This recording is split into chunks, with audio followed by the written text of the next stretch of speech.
Welcome to All Waves Considered. Today we'll be interviewing Pat Duncan.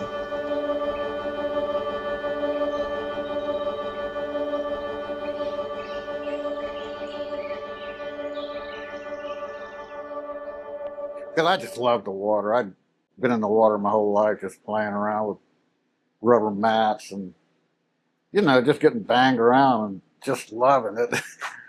But when surfboards came along, I couldn't afford to buy one. My parents had 8 kids and they weren't in any position to be buying surfboards. So it took a while for me to get my own. But there was always somebody around that would loan you a board for a little while. I used to love being out at the end of the pier when it was like overhead, and some days it would be going off. Some days it would just be a choppy mess out there, but it was still big, and that's what I liked. It's just hodgepodge of days out there. I can't believe I never got eaten out there because I spent so much time out there by myself, right there in the food bowl. And I think, I don't know, the Lord was just protecting me from my own stupidity. It wasn't like I was trying to prove anything. That's just where the waves were. So that's where I wanted to go. But when it got good and offshore out there, woo-wee, man, it was good out there. I've seen days out there that were as good as anything I ever saw in Puerto Rico. Well, not as big, but just thumping and double overhead, and lining up and just doing what it was supposed to do. I got the best barrel I've ever had in my life on the east side of the pier back when Hurricane Wilma was showing up in the Gulf. This was like in 2005. I mean, that hurricane, it was coming out of the Caribbean right there. It was right in the middle between Cuba and the Yucatan.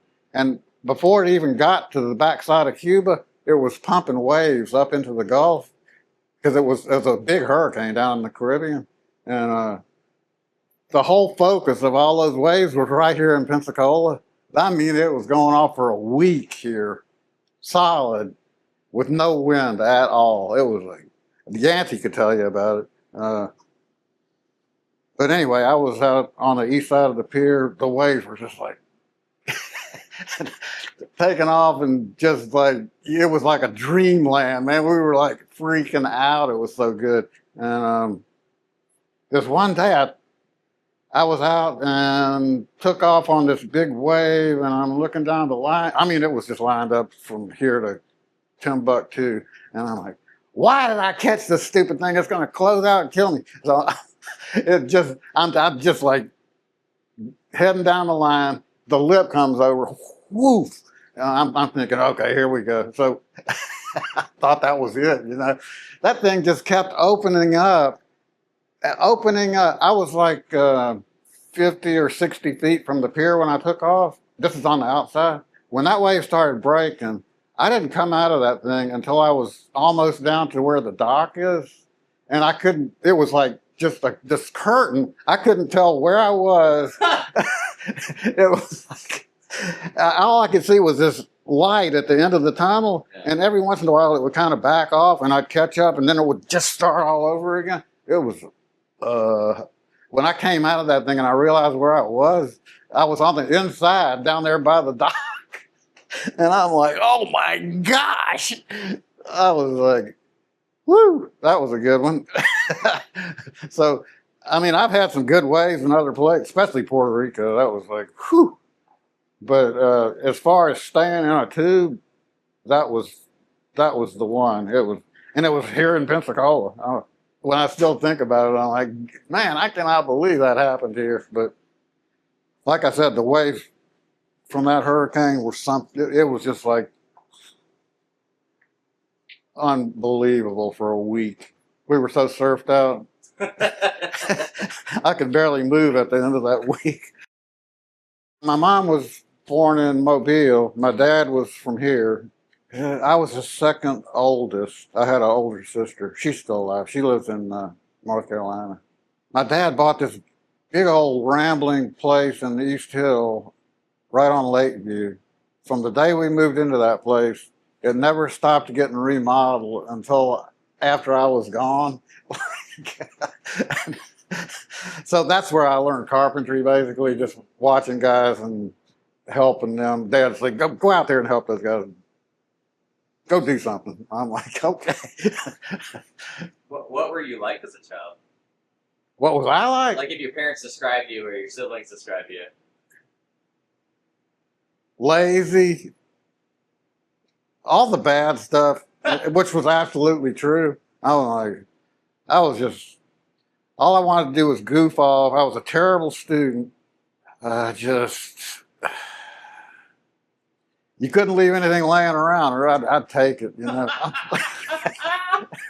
If there was any change sitting on the counter or something, and then I'd go to the bakery and buy a donut or something, you know. You would what? Go to the bakery. The bakery was right up like 4 blocks away. Yeah. And I was addicted to sugar. Yeah. So that was my first stop when I got some money. But, okay, what would your parents or your siblings say good about you? I was mean, man. It really makes me sad when I think about how mean I was to my brothers. They were little things. Oh, I loved going to my grandparents' house. They lived out way out on Mobile Highway out in the country. My dad was like a slave driver because he knew how lazy I was. So he was always dreaming up stuff for me to do. Like he'd get a whole bucket of nails they had pulled out of the house and say, go straighten these nails out and we're going to use them again.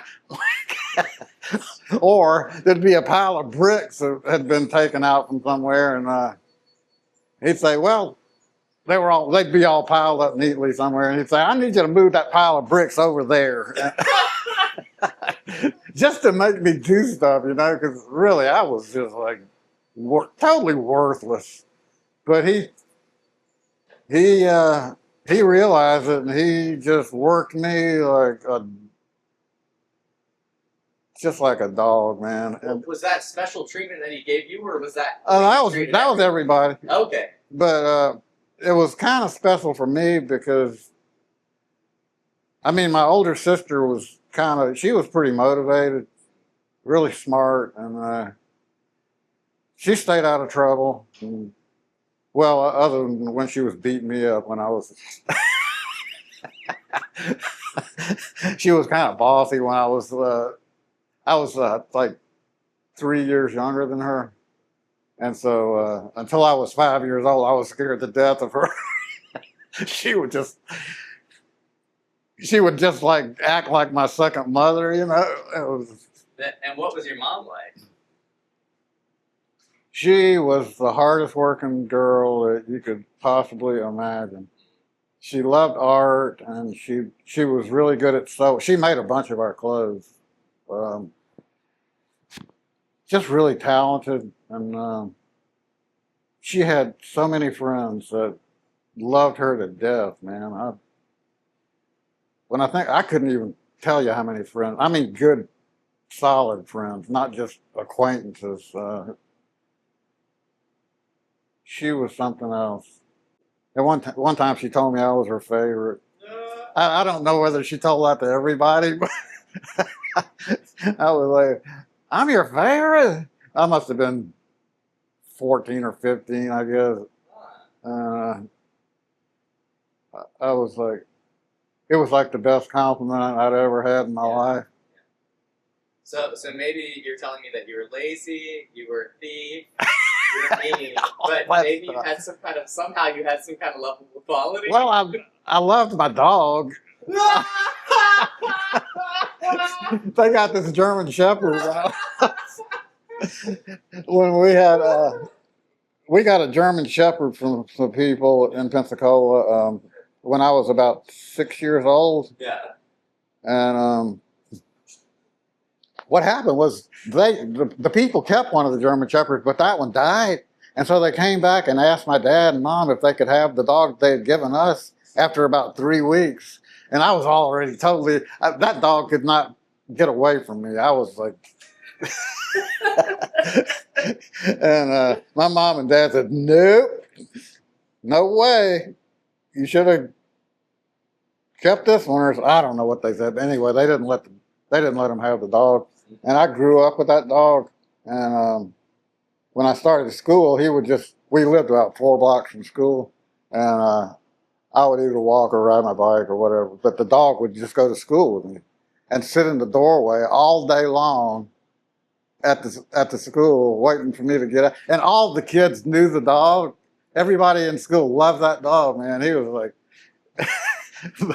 but he would just sit there for all day long, waiting for me to get out of class. And then we'd go home and chase each other. It was like a pet like that comes along once in a lifetime, I guess. That's great. I love that story. Yeah, all my friends were so jealous of that dog. They would tell me, "Man, you got the best dog I've ever seen. There's nothing like that dog." And I'm like, "Yeah, I know." Anyway, maybe the dog rubbed off on me a little bit somehow. So, but anyway, I was trouble. I was just constant mischief and doing stuff I knew was, when I get caught, they're gonna kill me. I'm like, and I always got caught. I wasn't smart enough not to get caught. That's how I got kicked out of 3 high schools. Okay. Because when the surf got really good and I was just figuring it out, like when I was a junior or a senior in high school, I would just take off and go to the beach, man. I was like, but I never brought an excuse back or anything. I never even tried to. I'd come back all sunburned and beat up, and the principal would get a word of it, and I'd go see him, and that happened at Pensacola High School. He said, "Man, you got to go. You're just," because it had happened like 3 or 4 times, and he said, Go try adult, okay? And I was like, okay. So I didn't care. I was just like, if the surf was good, I didn't care how much trouble I got in. I was going, and like I said, I was just ate up with it. I was like, golly.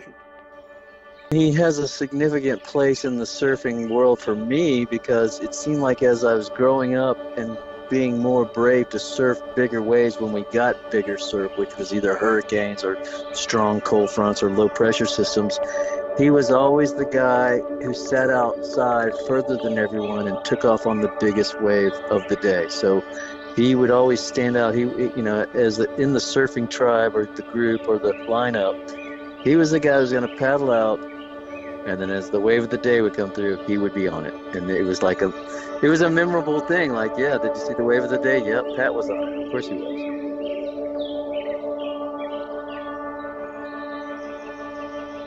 We love Pat Duncan. He's been a big asset to our surfing tribe.